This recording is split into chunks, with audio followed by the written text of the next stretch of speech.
Good evening, classmates. Good evening, Sir GP. So for today, I'm going to tackle about the exploring the role of project management in product development of new technology-based firms from the two authors, Ewa and Matthias. So for the keywords, we have the exploratory projects, new product development or NPD, new technology-based firms, which is the NPBFS, and project management. So for the abstract, the study contributes to the literature by integrating project management to products development and entrepreneurial perspective. So the article explores the role of project management in the product development of new technology-based firms, which is the NTBFS. This is a qualitative study. So the author conducted a series of semi-structured, in-depth interviews with the 36 NTBFS. So during the interview, the author discovered assets of practices um, that are applied in the new product development, which is the NPD, and process and based on entrepreneurs' perceptions. And they link them to the success of the main dimension of NTBFS.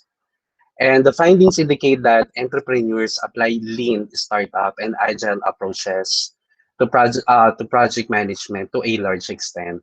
Also, in addition, they have identified key contingencies for approach selection and propose a framework for NPD in an entrepreneurial context.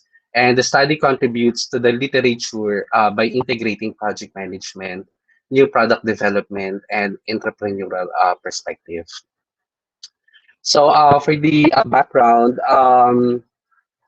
the new technology-based firms in their context, the study perceives NTBFS is as a subsegment of small or medium enterprises. In January 1, 2005, the European Commission states that small and medium enterprise must have fewer 250 employees, a turnover of less than 250 million euro, and an annual balance sheet of less than 43 million euro. However, this definition doesn't fully address the specific characteristics of NTBFS as a subsequent of small and medium enterprise. A historical look at the NTBF research enabled the author to outline the main characteristics of the NTBFF segment, which were also taken into the account in selecting the purposeful sample in the study. So during the bibliometric review of definition of Kunha, they identify three distinctive characteristics of NTBFS. So one is the youth, which can be measured by the number of years that the company has existed on the market.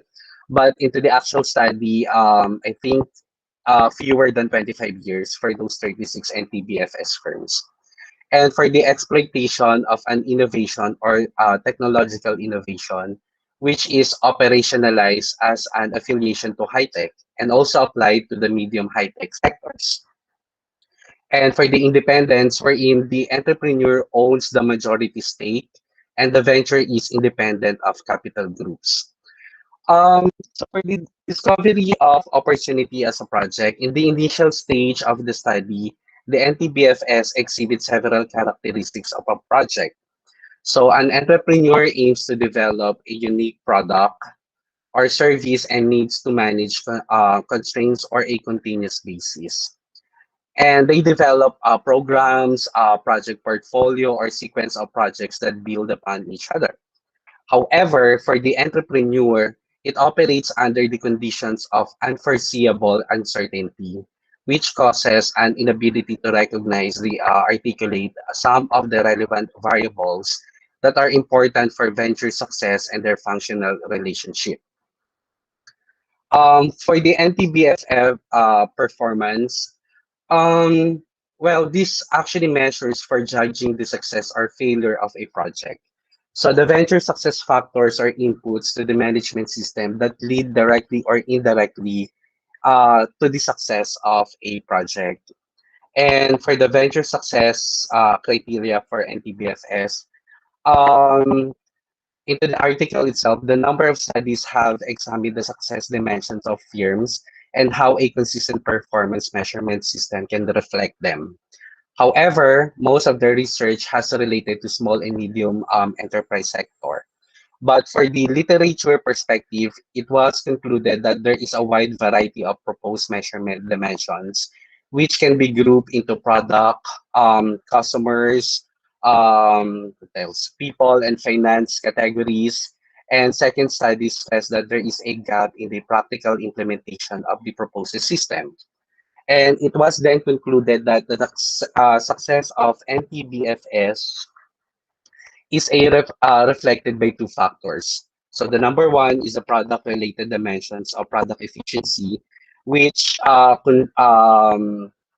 related to the time, budget, scope, and quality, and the impact to the customer dimensions, which is the customer satisfaction. So for the methodology of the study, so they have two sets of methodology. One is the first one is um, using the using the project management methods and mode approaches to new venture creation, such as PMBOK, the typical Prince to Agile practices, Scrum customer development, which is Blanc 2007, and Lean Startup, which is RISE 2011. And the second methodology that is used is perform pilot testing, selection of the people, and the tools that they use. As for the pilot testing, so according to the article, five expert, well, one of the, I mean, the criteria during the pilot testing, so they selected five experts with at least 10 years of experience in managing projects for both small and large companies. Well, the result is to sort in verifying areas of inquiry for semi-structured and in-depth interviews. And for the studies, they recruited 36 NTBFS from Germany and Poland.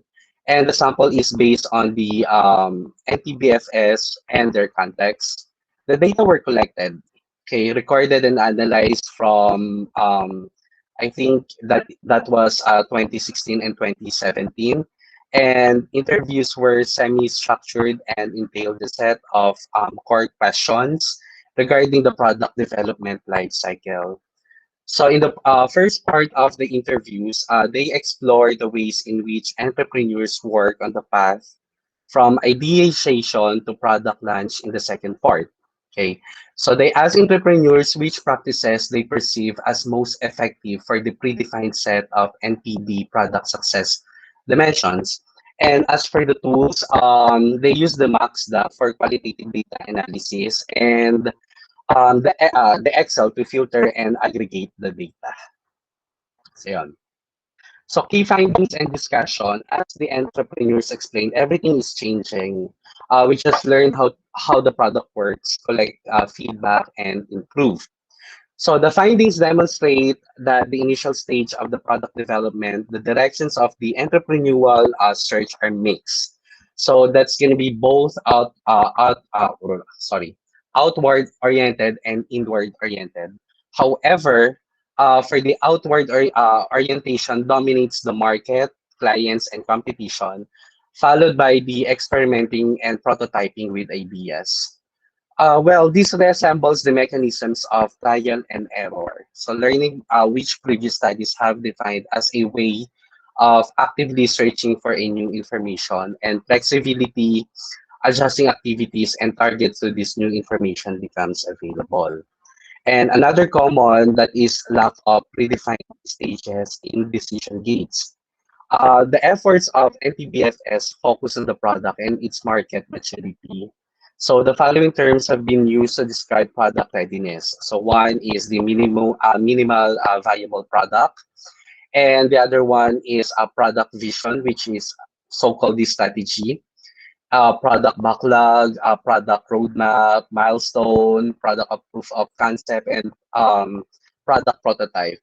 So these findings are in line with the previous studies, which have reported that new ventures avoid stage gates since they may inhibit the MPD learning process. So this is the detailed mapping of practices across the product development lifecycle. So into the table, it represents the aligning of findings from content analysis into a major predefined categories of NPD lifecycle. So it has also, well, to the according to the study, TBFS do not strictly follow the rules of a particular predefined methodology. Instead, they apply a certain elements that are most suitable to the company's current needs. And on the other hand, one reason why entrepreneurs do not follow a particular methodology also relates to the resource scarcity. And here, it has like five criteria for mapping. So the one is initiation and ideation. Second is the planning. Third is the product implementation, product launch, and monitoring and controlling of like a life cycle, total life cycle from initiation up to monitoring and controlling. And the table shows that let's say for the product implementation, so prototyping, quick functioning, low cost, TD equal to the seven, wherein in the actual seven, it talks about the agile, which is a part of the planning. So this one is really good because for the typical project management, so they follow the process what is written into the book. But here into the study, they also apply the qualitative in the sense that they conducted an interview, um, do some research, and do the comparison for those people that they have interviewed. So agile approaches to project management and planning flexibility. So into the study, it says that 73% of the samples are related to agile, particularly in Scrum. So during the study, the dominating project management approach in their sample is agile. In particular, that is, yeah, Scrum. Only and also into the study, only one company mentioned that traditional Gantt chart as a planning tool for public funds application. So agile practices were mostly mentioned in the discussion about product planning and implementation. The most valuable practices of Agile concern short-term planning, daily team communication, and product specification. But into the majority of the cases, planning was product-oriented, short-term, and occurred in weekly or bi-weekly sprints. Well, interestingly, some of the more established development teams, like 11% according to the study, stress that the following agile practices in a very strict way increases efficiency and team satisfaction. So here into the table two, it refers to the identification practices of continuous client engagement and feedback. Product solves problems, delivers customer value, and speed of response to client issue as a crucial for achieving customer satisfaction. So some entrepreneurs also mentioned that lean practices as well as the usage of Kanban or Scrumban methods in the relation with the agility. Well, the previous research has revealed that combination of lean and agile practices in software development project is very common. Yan. So for the lean startup and client market orientation, so as I mentioned a while ago, for the lean, the author for the one or the information that the author gathered is coming from Rice, 2011, as he proposed the lean startup as a method for building innovative ventures that was inspired by a lean management philosophy. So approximately like two-thirds of the cases entrepreneurs mentioned the usage of lean startup practices of minimally viable product, customer development, and pivoting. And it was also mentioned that entrepreneurs tend to use the customer development and stress the importance of early and quick customer involvement, especially in reference to the ideation and product development, product implementation. So for the lean startup, well, it is really pertaining into the customer satisfaction. So before they create or before they start a project, so this ginagawa nila is So, kukuha sila ito yung approach ng Lean. So, kumukuha sila nung mga interview nila based dun sa, sa client feedback. And then for the client feedback, then definitely they will innovate something to help them. So, hindi lang for the reason of customer satisfaction, but also the benefit of the company.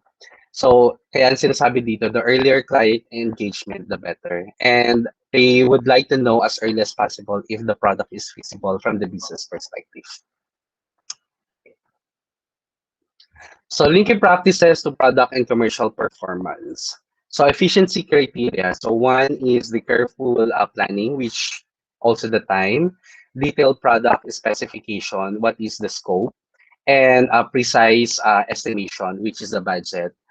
Entrepreneurs perceive the task of careful planning and product criteria, which is the time, scope, and budget. Yeah, as what is written here into the slide.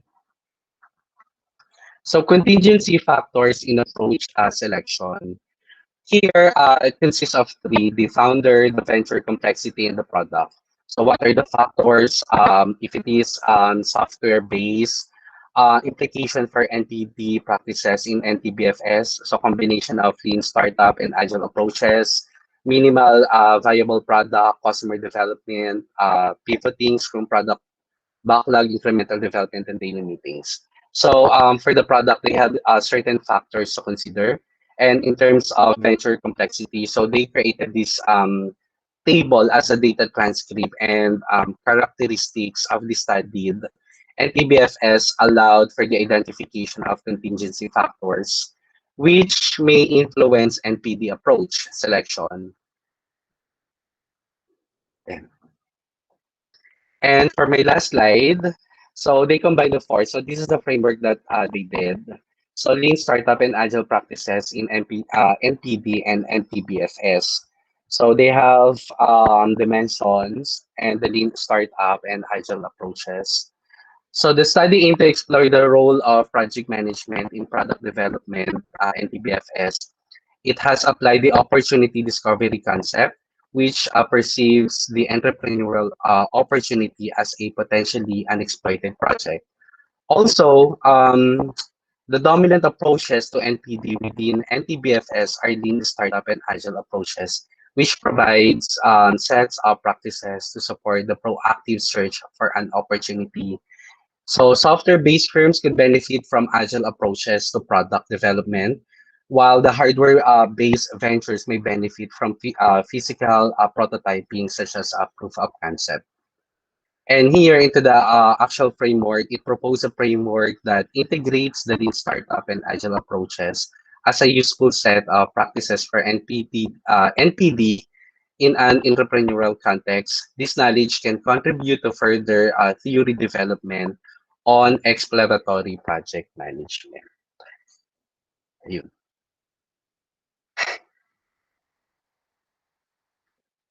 So yeah, that's it.